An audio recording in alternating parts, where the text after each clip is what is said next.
Magandang araw. Sana po'y nasa mabuti kayong kalagayan. Ako po ulit si Obet. At eto na po, ang pagpapatuloy ng kwento ni Pinggoy. Ang Balat Kalabaw. Ika-4 na tagpo. Pakinggan natin. Tawa ng tawa si Pinggoy sapagkat siya ang nanalo sa laro nila ng kanyang kalarong nilalang. Panalo ako! Panalo ako! Hindi mo nagawa yung pagleri ko! Tuwang-tuwang sambit ni Pinggoy. O sige na. Talo ko. Ako na magtatali ng mga dayami kay Apog. Hindi pala eh. Saka kayang-kaya ko namang gawin yan eh. Sambit pa ng nilalang. At kagaya nga ng sinabi ni Abel, ay saglit niya lamang itong nagawa. At kung papaano nagawa, ay tanging ang nilalang lamang ang nakakaalam. O yan na Pinggoy. Nagawa ko na. Sambit ng nilalang. Maraming salamat sa iyo, Abel. At bukas, maglaro ulit tayo ha. Sambit naman ni Pinggoy. Siyempre naman, bukas, maglalaro tayo. At sigurado, hindi mo na ako matatalo pa. Ako nang mananalo. Tugon naman ang nilalang. At tumawa muli si Pinggoy. Subukan mo lamang. At hindi kita hayaan manalo. Tugon naman ni Pinggoy. At nang maya-maya pa, ay narinig na nilang tumatawag ang kanyang lolo Anding. Abel, tinatawag na ako ni lolo. Teka, gusto mo? Ipapakilala muna kita kay lolo. Sambit ni Pinggoy sa kaibigan. Pinggoy. Wag na lang muna. Wag na lang muna. Wag mo muna akong ipakilala sa iyong lolo. Wag na muna ngayon. May gagawin pa kasi ako sa aming mundo. At isa pa, hindi pa ako handa na makilala ang lolo mo at maging ang lola mo. Baka kasi malaman ng antingerong tumali sa akin na nakaligtas ako. Kung kaya't pakiusap po sa iyo, Pinggoy, na wag mo muna akong babanggitin sa lolo at lola mo. Pakiusap ng nilalang. O ganun ba, Abel? Ipapano yan? Inabanggit na kita kina lolo nung isang gabi pa. Nagtanong kasi si lolo kung paano ko nagawa at paano ako nakapag-uwi ng sangkaterbang dami ng ubod ng saging. Ang sabi ko, ay may kaibigan kasi akong tumulong sa akin. Tugon ni Pinggoy. O ganun ba? Pati ba ang ngalan ko ay nabanggit mo sa iyong lolo? Tanong ng nilalang. Biglang napaisip si Pinggoy. Nabanggit ko nga ba? Teka, iisipin ko muna ha. Hindi ko pa nasasabi ang pangalan mo. Tama, hindi ko pa nga nasasabi ang pangalan mo, Abel. Sambit pa ni Pinggoy. Mabuti naman at ganun. O sige, hayaan mo na lamang sa ganun ang kwento mo. Basta't huwag na huwag mong babanggitin ang aking ngalan sa kanila. Alam mo kasi, para sa amin, mahalaga ang aming pangalan. Kaya sa iyo ko lamang sinabi ang aking ngalan. Pakiusap ha, huwag na huwag mong babanggitin ang aking ngalan sa ibang tao. Pakiusap pa ng nilalang. Pangako yan, Abel. Hindi ko babanggitin ang pangalan mo. At bilang magkaibigan tayo, ay tutuparin ko ang mga bibitiwan kong salita. Tugon ni Pinggoy. Salamat, Pinggoy. Ang totoo pa niyan, Pinggoy, ay hindi kami basta-basta nagpapakita sa mga tao. Pinangangalagaan din namin ang aming sarili, lalo na ang aming mga kauri. At hindi rin kami basta-basta makikita ng iyong lolo at lola. Maliban lamang sa iyo. Sambit ng nilalang. May itatanong pa sana si Pinggoy. Nang marinig ni Pinggoy ang kanyang lolo na papalapit habang tinatawag siya. O sige na, Pinggoy.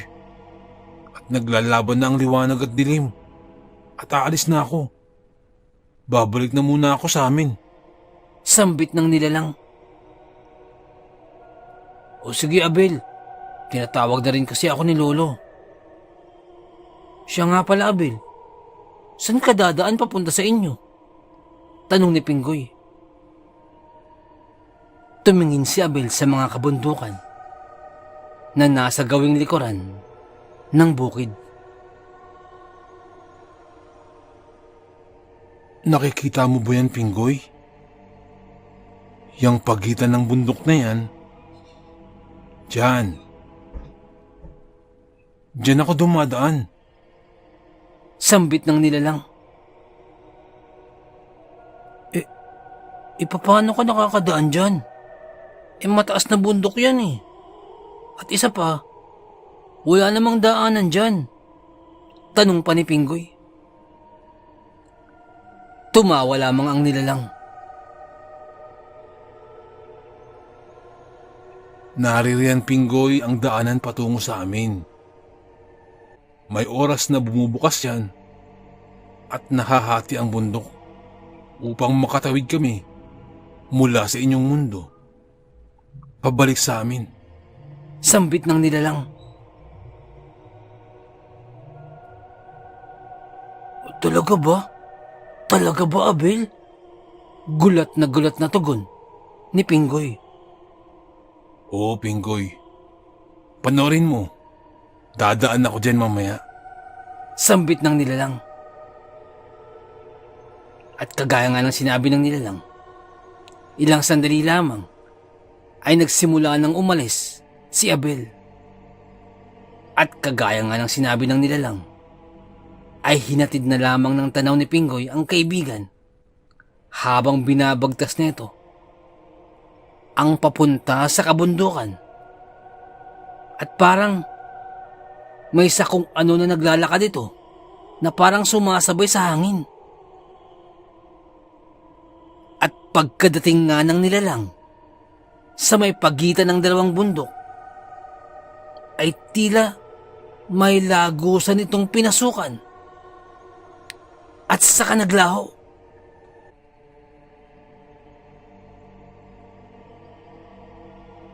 Manghang-mangha si Pinggoy sa kanyang nasaksihan. Ngunit ilang sandali lamang ay nakarating na sa tabi ni Pinggoy ang kanyang lolo Anding. At pagkadating ng kanyang lolo, ay agad itong nagtanong kay Pinggoy tungkol ito sa napakaraming dayaming tinagpas nila nitong mga nakaraang araw. At nagawa niya ito ng paraan na maitali lahat at maisampa sa likuran ng kalabaw. Apo, mga tanong lang kita. Papaano mong nagawa iyon? Takang-taka at gulat na tanong ni Lolo Anding sa kanyang apo. Ano po ba yun, Lo? Tanong naman ni Pinggoy. Yung mga dayami. Papaano mong lahat yun naisilansan sa likod ng kalabaw? Paano mo napagkakasya yun? Paano mo nagawa ng paraan? At ang dami nun. Lo, yung kaibigan ko nga po, Lo, siya ang tumulong sa akin. Di niya po kasi nagaya yung paglere ko kanina. Kaya usapan namin kung sino ang matatalo. Siya ang gagawa niyan. Inanalo ako. Kaya siya ang gumawa. Pagbebida pa ni Pinggoy. Ipapakilala ko nga po sana sa inyo ang aking kaibigan, Lo. Kaya lamang po ay hindi pa daw po siya handa na humarap sa inyo. Tugon na lamang ni Pinggoy. Sa pagkakataong ito ay hindi lamang pagtataka ang naramdaman ni Lolo Anding, maging ang pagkabahala para sa kanyang apo. May hindi tama. Merong hindi akma. Sambit ni Lolo Anding sa kanyang isipan. Pagka-uwi ay hindi pa rin makapaniwala si Lolo Anding at tila wala pa din ito sa kanyang sarili. Andeng, hindi yata si Pinggoy ang napagkatuwaan. Mukhang ikaw ang nabati ah. Sa tanda mong yan, nababati ka pa pala. Sambit naman ni Lola Barang. Barang, tatapatin kita. Meron talaga akong napapansin na hindi tama. Sambit ni Lolo Anding sa kanyang asawa. Ano bang hindi tamang sinasabi mo, Anding? Mainam nga at nalinis na ang ating bukid. At napakalaking tulong sa'yo ni Pinggoy ko. Sambit pa ni Lola Barang. Barang, meron talagang hindi tama eh. Meron talaga akong nakikitang kakaibang ikinikilos ang ating apo. Tugon pa ni Lolo Anding. Eto Barang, tatapatin kita. Nagtungo kami ni Pinggoy sa puno ng balete. Biglang napakunot ang noo ni Lola Barang. Nakita mo na talaga nga lalaki ka? Napakatigas talaga ng ulo mo. Biglang singal ni Lola Barang. Pero sandali lamang, Barang. Sandali lamang. At magpapaliwanag ako. Kumalma ka muna dyan.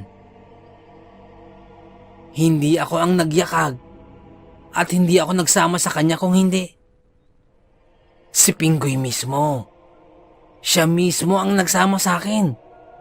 Siya ang nagyakag sa akin. Tugon pa ni Lolo Anding. At kinonsinti mo naman ang bata. Napakatanda mo na. Ikaw pa ang nadala ng bata sa balite. Tugon pa ni Lola Barang. Barang, pakiusap at patapusin mo muna ako magsalita. Ganito kasi ang nangyari. Si Pinggoy ang nagyakag at ayon sa kanya ay may narinig daw siya na humihingi ng saklolo. Galing siya ng bukid noon. At ayon sa humihingi ng saklolo, ay nangangailangan daw ito ng tulong. Iyan ang sabi sa akin ng ating apo. Kung kaya't Hindi na ako nag-atubili pa. Tumugon ako sa panawagan ng ating apo. Subalit, pagkadating doon, ay wala kaming nakita. Wala kaming natagpuan na kahit sino. Sambit ni Lolo Anding. Napatahimik lamang ang dalawang matanda. Pagkatapos sabihin yun ni Lolo Anding.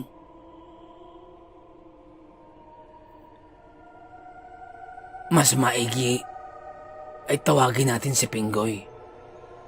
At siya mismo ang tanungin natin kung ano ba talaga ang nakita niya. Mungkahi pa ni Lola Barang. Apo Pinggoy! Halika apo. May itatanong lang ang Lola. Apo, Pinggoy, gusto kong sabihin mo sa amin ng lolo mo ang totoo, ha? Yung katotohanan lamang. Napapansin kasi ng lolo mo na may mga ikinikilos kang hindi pangkaraniwan. Nagsasalita ka raw ng mag-isa at parang may kinakausap na hindi nakikita. Tanong pa ni Lola Barang.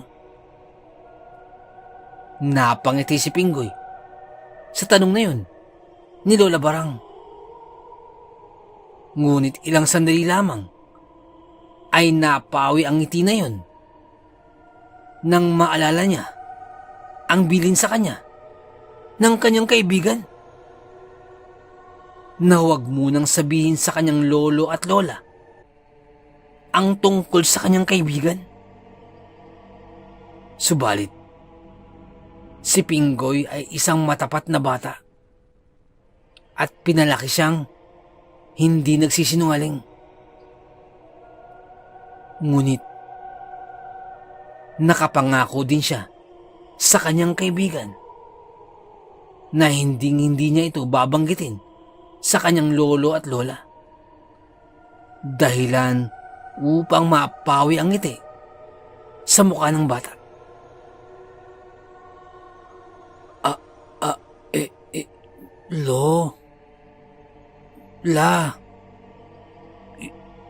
Yung kinakausap ko nga po, yun po ang aking kaibigan. Siya po yung sinasabi kong kaibigan ko.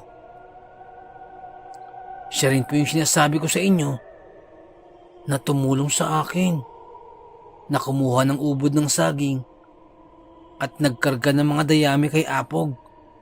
Tugon pa ni Pinggoy. Napatingin lamang si Lolo Anding kay Lola Barang.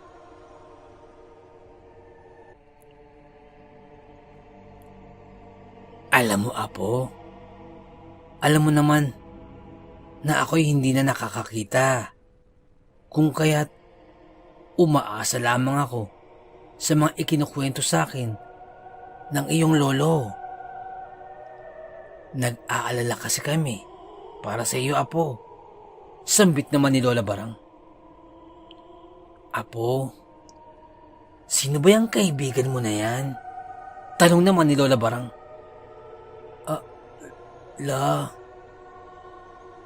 Lo, ipagpaumanhin niyo po. Pagpaumanhin niyo po muna. Pero, hindi ko po maaaring sabihin sa inyo ang ngalan ng aking kaibigan. Nakapangako po kasi ako sa kanya na hindi ko po babanggitin kahit kanino ang kanyang ngalan. At hindi ko po sisirain ang pangakong iyon sa aking kaibigan. Pasensya na po kayo. Tugon ni Pinggoy. Ganun ba, Apo? Maigi yan. Tama yan, Apo. Maigi yan. At maging tapat ka sa mga binibitiwan mong salita. Sambit naman ni Lola Barang. Ngunit banag sa kanya ang pag-aalala. Apo, kung iyon ang iyong kaibigan, bakit hindi ko siya nakikita? Tanong pa ni Lolo Anding. Hindi ka naman ba nahihibang? O baka dala lamang yan ng iyong imahinasyon? Dagdag pa ni Lolo Anding. Hindi po, Lo. At lalong hindi ko po yun imahinasyon. At yung kaibigan ko po, Lo, ay hindi po siya tao. Tugon ni Pinggoy. Biglang nanlaki ang mga mata ni Lolo Anding at napatingin na lamang kay Lola Barang. Si Lola Barang naman ay napahawak na lamang sa braso ng asawa, dala marahil ng pag-aalala. Apo, iyang kaibigan mo na yan ay hindi tao. Narinig mo naman, hindi ba, ang mga kwento dito sa atin tungkol sa mga hindi taong nilalang na nakikipagkaibigan sa mga batang taga rito. Ang iba ay nagkakasakit. Ang iba ay nawawala ng ilang araw. At ang iba ay nasasapian. Kagaya ng apo ni Asunsyon. Sambit pa ni Lola Barang. Kaya nga, Apo, maraming bata dito ang nabiktima na ng mga hindi nakikitang nilalang. At may pagkakataong pang isinasama sila sa kanilang mundo. Sambit pa ni Lolo Anding. At tuluyan na ngang naglaho ang ngiti sa mukha ni Pinggoy nang marinig ang mga sinabi ng kanyang lolo at lola. Apo, nagsimula ba yan, Apo, nung nagtungo tayo sa puno ng balete? Tanong pa ni Lolo Anding. Opo, Lo. Doon ko po siya unang nakita. Tugon ni Pinggoy. Biglang napakapit ng mahigpit si Lola Barang sa braso ng asawa. Sinasabi ko na sa iyo, Anding. Sinasabi ko na. Pabulong na sambit ni Lola Barang kay Lolo Anding. Huwag kang mag-alaala, Barang. Huwag kang mag-alaala. Mas maigi siguro ay ipatawas na natin ang ating apo. Sambit pa ni Lolo Anding.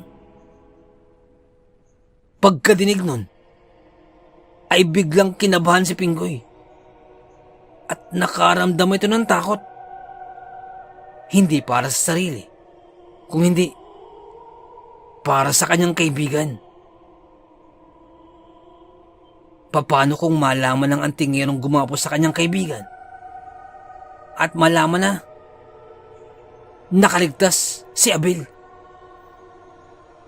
Biglang nakaramdam ng matinding takot ang bata para sa kanyang hindi pangkaraniwang kaibigan. Tama, Andeng. Mas maigi ay maagapan natin agad at maipatawas natin si Pinggoy ko. Pagsang-ayon pa ni Lola Barang kay Lolo Anding. Oo, Barang. Yan ang gagawin natin sa lalong madaling panahon. Hihingi tayo ng tulong kay Tandang Emong. Lalakad ako kagyat. Tutungo ako sa kubo ni Tandang Emong. Sambit pa ni Lolo Anding. Si Tandang Emong, ang bantog na manggagamot at antingero sa kanilang baryo.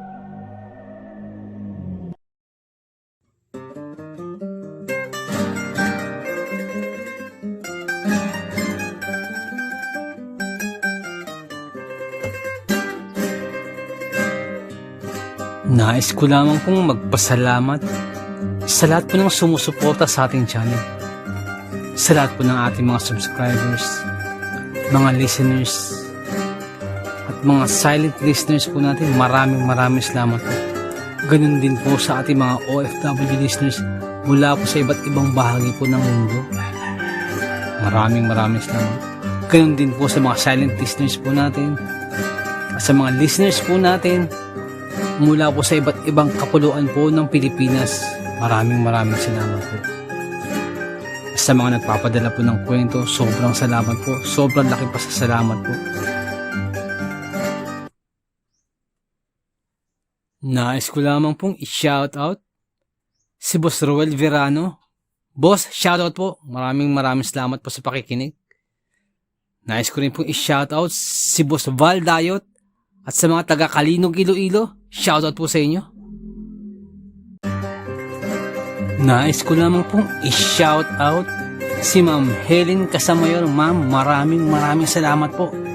Isa po sa masugid natin tagapakinig po mula pa po nung nasa Saudi pa po siya. Maraming salamat po, Ma'am Helen Casamayor. Isa po sa ating mga silent listeners. Sobrang salamat po. Sana po, net po kayo dyan palagi. Maraming salamat po. Nais ko lamang pong i-shoutout si Boss Marlon ng Di Masalang. Boss, shoutout po. Maraming salamat po sa pakikinig. At nais ko rin pong i-shoutout si Ma'am Dalisay Concepcion. Maraming salamat po sa pakikinig. Shoutout po sa inyo, ma'am. Shoutout din po kay Sir Myong. Boss, maraming salamat sa pagbisita sa ating channel. Maraming salamat. Kay Sir Myong Herminio Viterbo, shoutout po sa iyo. Ingat po palagi. And also, belated happy birthday po kay Ma'am Ani Apruebo. Belated happy birthday po. More birthdays to come. More blessings and good health. Shoutout po sa inyo. Maraming salamat po. Nais ko lamang pong i-shoutout si Ma'am Mary Asilar dyan po sa may UK. Shoutout din po kay Ma'am Ani Apruebo, kay Ma'am Ani Viloria, at kay Boss Baby Langka. Shoutout po. Maraming salamat po. Shoutout din po kay Ma'am Janet Verga dyan po sa may Qatar. Shoutout po. Kay Ma'am Liza Arcega. Shoutout po. Shoutout din po sa Manhattan Hamburger dyan po sa may Bukandala 3, Imus Cavite. Shoutout po sa inyo. Ganun din po kay Boss Fernando Marcos. Shoutout po. Shoutout din po kay Ma'am Christy Harm dyan po sa may Hamburg, Germany. Shoutout po. Ganun din po kay Tata Estong Nestor Bauyon dyan po sa may London, England. Shoutout po. Kay Boss Jing Fensalida, isa po sa ating mga silent listeners. Maraming salamat po. At kay Boss Bobby Gonzales at sa Gonzales family. Shoutout po. Maraming salamat po, boss. Ganun din po kay Boss Camelo Aroy. Shoutout po. Kay Boss Malvin Esquera. Boss, shoutout po. Kay Boss Miguel Doris Kibel. Shoutout po. Kay Ma'am Imelda Pascua. Kay Ma'am Elizabeth Arnaiz. Shoutout po. Kay Ma'am Rosie De Mesa. Shoutout po. Kay Boss Haz dyan po sa may Saudi. Shoutout po. Salamat din po kay Boss BK. Salamat sa milk tea. Shoutout sa iyo. At salamat sa suporta. Shoutout po. Salamat din po kay Ma'am Eileen Rodriguez. Shoutout po, ma'am, sa mga suggestion. Maraming salamat po. At sa mga hindi ko po nabanggit, pasensya po muna. Pero sa next time po, i-shoutout po natin yan. Maraming salamat po.